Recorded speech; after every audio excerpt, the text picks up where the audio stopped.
Good morning. मैं doctor Manish Agarwal, orthopaedic surgeon, Sudha hospital, Udaipur. 18 जून आज IMA का प्रोटेस्ट डे है। प्रोटेस्ट किसके अगेंस्ट है? ऑब्वियसली प्रोटेस्ट ना तो सरकार के अगेंस्ट है और न ही हमारे पेशेंट्स के अगेंस्ट है जिनके लिए दिन रात हम लोग काम करते हैं। ये प्रोटेस्ट है एक सोच के अगेंस्ट। सोच जो रिसेंटली मैंने देखा है पिछले कुछ सालों में डेवलप हुई है हमारी सोसाइटी में, ख़ास तौर पे युवा पीढ़ी में, कि डॉक्टर्स के अगेंस्ट वायलेंस किया जा सकता है। सोच डेवलप हुई है। ये सोच, उसके पीछे कारण है कि लोग कॉम्प्लिकेशंस को एक्सेप्ट नहीं कर पा रहे हैं। कॉम्प्लिकेशंस क्या होता है मेडिकल ट्रीटमेंट में? कॉम्प्लिकेशंस का मतलब होता है कि जो ट्रीटमेंट का आउटकम डॉक्टर चाहता है या पेशेंट चाहता है या पेशेंट के रिलेटिव चाहते हैं, उसके मुताबिक आउटकम नहीं मिलना, उसे हम कॉम्प्लिकेशन का नाम देते हैं। जैसे मैं ऑर्थोपेडिक सर्जन हूँ, हमारा आउटकम ये होता है कि हम हड्डी को फिक्स कर रहे हैं तो हम चाहते हैं हड्डी स्मूथली जुड़ जाए। ये यदि वो नहीं जुड़ती है तो ये कॉम्प्लिकेशन में आ जाता है, नॉन यूनियन में। तो मुझे ये सोसाइटी को समझाना है, सोसाइटी के लोगों को समझना होगा कि ह्यूमन जो बॉडी है, इंसान का शरीर बहुत ही अनप्रेडिक्टेबल होता है और बहुत ही इंट्रिकेट होता है और बहुत ही अनप्रेडिक्टेबल होता है। इसका रिस्पॉन्स इतना सिंपल नहीं होता है ना। 2+2 4 ही हमेशा होता है, ऐसा बॉडी में या मेडिकल साइंस में नहीं होता है, जो मैंने 15 इयर्स के एक्सपीरियंस में सीखा है। एक कंप्यूटर होता है जैसे, तो कंप्यूटर में जैसे ही हम कोई इनपुट डालते हैं तो वी गेट प्रॉपर आउटपुट, एक कॉमन आउटपुट मिलता है।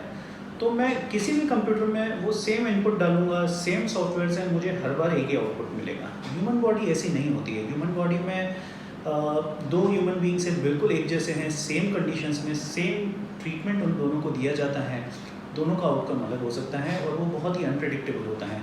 इसलिए मेडिकल साइंस डिफ़िकल्ट है, इंट्रिकेट है और इसे समझना बहुत मुश्किल है। और कितना भी सीनियर डॉक्टर है, आज मुझे 15 साल से ज़्यादा हो गए हैं प्रैक्टिस में, मैं अभी भी ये मानता हूँ कि मैं सीख रहा हूँ और कई बार न चाहते हुए भी ऐसे आउटकम्स आते हैं जो मैं नहीं चाहता था, जिन्हें हम कॉम्प्लिकेशंस कह सकते हैं। तो सोसाइटी को समझना होगा कि ये कॉम्प्लिकेशंस हो सकते हैं। जब भी आप अपना ट्रीटमेंट ले रहे हैं तो पहले से डॉक्टर से क्लियर बात करें क्या क्या नॉन कॉम्प्लिकेशंस हैं। हर ऑपरेशन के, हर बीमारी के कुछ नॉन कॉम्प्लिकेशंस होते हैं जिनका एक माइन्यूट परसेंटेज होता है, जिनकी संभावना होती है लेकिन रिमोट होती है। यदि आपकी किस्मत ख़राब हुई या due to various unknown reasons या नोन रीजंस आप में वो कॉम्प्लिकेशन हो सकता है, लेकिन आपको ये समझना होगा कि वो डॉक्टर कभी नहीं चाहता कि आप में ये कॉम्प्लिकेशन हो। जितनी परेशानी, जितना दुख आपको किसी कॉम्प्लिकेशन पे होने पे होता है, शायद उससे ज़्यादा दुख उस डॉक्टर को होता है जो आपका ट्रीटमेंट कर रहा है, क्योंकि उसका सब कुछ जुड़ा होता है आपके ट्रीटमेंट से।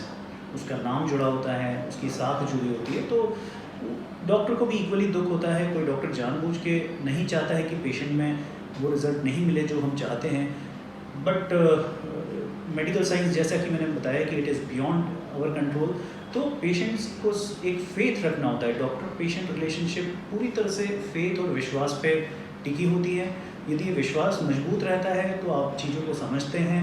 और ख़ास तौर पे युवा पीढ़ी में आजकल बहुत आक्रोश है। मैंने देखा है कि कभी भी किसी पेशेंट के साथ बुरा होता है तो उसके साथ जो युवा वर्ग होता है वो बड़ा एग्रेसिव हो जाता है। उन्हें लगता है कि डॉक्टर ने जानबूझ के कुछ गड़बड़ किया है, या नेग्लिजेंस। जैसे ही complication is not equal to negligence, ये सोसाइटी को समझना होगा।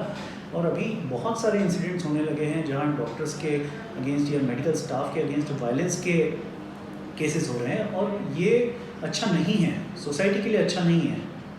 मैं कुछ कॉमन रीजंस बताना चाहता हूँ कि इससे नुकसान किसका हो रहा है। इससे पूरे समाज का नुकसान होने वाला है। मैं जब 12th के बाद मैंने पढ़ाई की थी मेडिकल एंट्रेंस की, मेरा स्टेट में 3rd रैंक था, गुजरात स्टेट में। मैंने मेडिकल ऑप्ट किया। मुझे याद है मेरे से जो 2 आगे रैंक वाले थे, 1st और 2nd रैंकर्स, वो दोनों ने भी मेडिकल ऑप्ट किया। आज हम तीनों डॉक्टर्स हैं and we are doing well, मैं सबके कॉन्टैक्ट में हूँ। अब आज की जो पीढ़ी है, जो रैंकर्स बन रही है, they are not opting for medical because of ये सब वो न्यूज़ देखते हैं, डॉक्टर्स के अगेंस्ट वायलेंस होता है, डॉक्टर्स के स्ट्रगल्स देखते हैं, they do not want to become doctor. तो बेसिकली ये जो क्रीम ऑफ सोसाइटी है, क्रीम ऑफ स्टूडेंट्स है, वो सब दूसरी ब्रांचेस में जा रहे हैं। वो या तो इंजीनियरिंग ले रहे हैं या MBA कर रहे हैं या they are going anywhere else in other streams. तो डॉक्टर्स के फील्ड में, डॉक्टरी फील्ड में हमें इंटेलिजेंट लोग चाहिए हैं। हमने बताया कि ह्यूमन बॉडी बहुत इंट्रिकेट होती है, उसको समझने के लिए जितने इंटेलिजेंट माइंड्स इसमें जाएंगे उतना अच्छा होगा। सो डॉक्टरी या मेडिकल को फिर वो एक सेकेंड स्ट्रिंग स्टूडेंट्स, मैं नहीं कहूँगा कि वो टैलेंटेड नहीं होते, लेकिन फिर भी यदि मेडिकल का चार्म ख़त्म होएगा तो धीरे धीरे स्टूडेंट्स का इसकी तरफ रुझान कम होगा और हमें अच्छे डॉक्टर्स मिलना मुश्किल हो जाएगा। सेकेंड थिंग, आज मैं ये हॉस्पिटल रन कर रहा हूँ, Sudha hospital. It is a doctor couple run hospital, a small hospital, a small nursing home. ये नर्सिंग होम्स सोसाइटी के लिए बहुत ज़रूरी हैं, क्योंकि डॉक्टर रन हॉस्पिटल्स जितने भी होते हैं वो 85% जो मेडिकल प्रॉब्लम्स होती हैं उनको बहुत ही रीज़नेबल कॉस्ट में ट्रीट कर सकते हैं और इजीली ट्रीट कर सकते हैं। यदि इस तरह की घटनाएं बढ़ती जाएगी, वायलेंस अगेंस्ट डॉक्टर्स, और इनफैक्ट मैंने ये ट्रेंड ऑब्जर्व किया है पिछले 10 सालों में, बहुत कम डॉक्टर्स एक हॉस्पिटल या नर्सिंग होम बनाने का ऑप्ट कर रहे हैं। वो किसी न किसी कॉर्पोरेट हॉस्पिटल में या मेडिकल कॉलेज हॉस्पिटल में जॉब करना ज़्यादा पसंद करते हैं, उसमें वो ज़्यादा सुरक्षित फील करते हैं। तो धीरे धीरे जब ये हॉस्पिटल्स बंद हो जाएंगे तो ओनली बड़े हॉस्पिटल्स, मल्टी स्पेशलिटी हॉस्पिटल्स ही बचेंगे, और जहाँ पे ट्रीटमेंट महंगा होगा इन स्मॉलर हॉस्पिटल्स के कंपैरिजन में। द रीज़न इज़ क्यों महंगा होगा वो, एक तो वो कॉर्पोरेट रन हॉस्पिटल्स हो गए, उनके ओनर्स मोस्टली डॉक्टर्स नहीं होंगे, नॉन मेडिकल पीपल हो गए, जो उसे एक बिजनेस मॉडल की तरह रन करेंगे। आज ये जो छोटे नर्सिंग होम्स होते हैं जो डॉक्टर रन होते हैं, यहाँ एग्जैक्टली बिजनेस मॉडल नहीं रन करता है। आज जैसे मेरा हॉस्पिटल है, इसमें पेशेंट से क्या पेमेंट लेना है, क्या बिलिंग करना है, वो एज ए डॉक्टर मेरे हाथ में है, मैं डिसाइड करता हूँ। लेकिन यदि मैं किसी कॉर्पोरेट हॉस्पिटल में जॉब करता हूँ तो वहाँ ये सब मेरे हाथ में नहीं होता। वहाँ जो ऊपर MBAs या कोई और एडमिनिस्ट्रेशन में बैठे हैं वो लोग डिसाइड करते हैं कि पेशेंट से क्या पेमेंट करना है। तो जो एक ह्यूमन टच होता है डॉक्टर पेशेंट का, वो मिसिंग होता है, पेशेंट्स को ही नुकसान है। वो सिंपल बीमारियों का ज़्यादा लंबा खर्चा करेंगे। और ये स्मॉल नर्सिंग होम्स कहाँ यूज़फुल हैं, छोटी छोटी डे टू डे प्रॉब्लम्स में। आज जैसे किसी को सिंपल फ्रैक्चर हो गया, पैर में हल्का सा मुड़ गया और फ्रैक्चर हो गया, वो मेरे हॉस्पिटल में आता है, उसको मैं देखता हूँ, एक्सरे कराता हूँ और प्लास्टर लगाता हूँ। ये शायद 20 मिनट का प्रोसेस है। आप आज किसी भी कितने भी बड़ा नाम हो हॉस्पिटल का, कॉर्पोरेट हॉस्पिटल में आप चले जाइए, ये प्रोसेस आराम से 2 से 3 घंटे ले सकता है, because of the complicated system they have, and plus they are multi-speciality hospitals, so they have all the speciality of patients, all the speciality of doctors.